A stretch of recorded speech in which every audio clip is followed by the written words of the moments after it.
देश के करोड़ों केंद्रीय कर्मचारियों और पेंशन भोगियों के लिए इस समय सबसे बड़ा सवाल यही है कि क्या सैलरी में बढ़ोतरी होगी या सिर्फ एक बहस ही चलता रहेगा। महंगाई के लगातार बढ़ते दबाव के बीच सबकी नजरें अब 8वें वेतन आयोग यानी कि सीपीसी पर टिकी हुई है।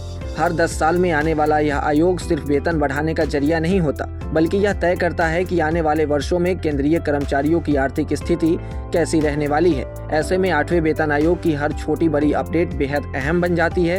यह आयोग अपने शुरुआती चरण से निकलकर एक बेहद महत्वपूर्ण मोड़ पर पहुंच चुका है। 3 नवंबर 2025 को इसके गठन के बाद से लेकर अब तक 6 महीने पूरे हो चुके हैं, जो कि इसके कुल कार्यकाल का लगभग 1/3 हिस्सा है। यानी अब वह समय आ गया है जब आयोग अपनी असली काम का सुझाव इकट्ठा करने, बातचीत करने और ठोस सिफारिशें तैयार करने में पूरी तरह से जुट गया है। यही वजह है कि इस दौर को सबसे निर्णायक माना जा रहा है। इस बीच कई बड़े घटनाक्रम भी सामने आए जो यह संकेत देते हैं कि आयोग तेजी से आगे बढ़ रहा है। 10 अप्रैल को जारी प्रेस रिलीज में बताया गया कि आयोग ने कॉन्ट्रैक्ट बेस्ड स्टाफ की भर्ती शुरू कर दी है। इसका सीधा सा मतलब है कि काम को गति देने के लिए अतिरिक्त संसाधनों को जोड़ा जा रहा है ताकि तय समय सीमा के भीतर रिपोर्ट तैयार की जा सके।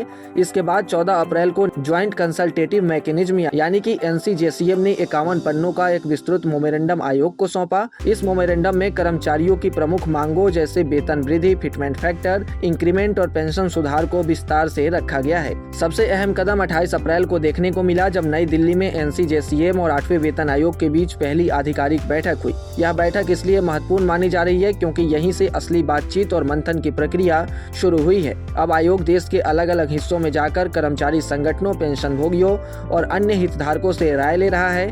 इसका मकसद यह है कि हर वर्ग की आवाज सुनी जाए और उसी के आधार पर एक संतुलित और व्यवहारिक सिफारिश तैयार की जाए। 8वें वेतन आयोग का मुख्य उद्देश्य साफ है, केंद्रीय कर्मचारियों और पेंशन भोगियों के जीवन स्तर को बेहतर बनाना। इसके लिए वेतन को महंगाई के अनुसार एडजस्ट करना, फिटमेंट फैक्टर को रिवाइज करना और पेंशन सिस्टम में जरूरी सुधार करना शामिल है। चूँकि यह प्रक्रिया एक दशक में सिर्फ एक बार होती है, इसलिए इसकी सिफारिशों का असर लंबे समय तक रहता है। यही कारण है कि इस बार सभी की उम्मीदें काफी ज्यादा है। कुल मिलाकर 8वां वेतन आयोग अब अपने सबसे अहम चरण में प्रवेश कर चुका है, जहां लिए गए फैसले आने वाले वर्षों की आर्थिक तस्वीर तय करेंगे। कर्मचारियों के लिए यह सिर्फ एक आयोग नहीं बल्कि उनके भविष्य की दिशा तय करने वाला एक बड़ा मौका है। अब देखना यह होगा कि आयोग किन सुझावों को अपनाता है और सरकार उन्हें किस रूप में लागू करती है।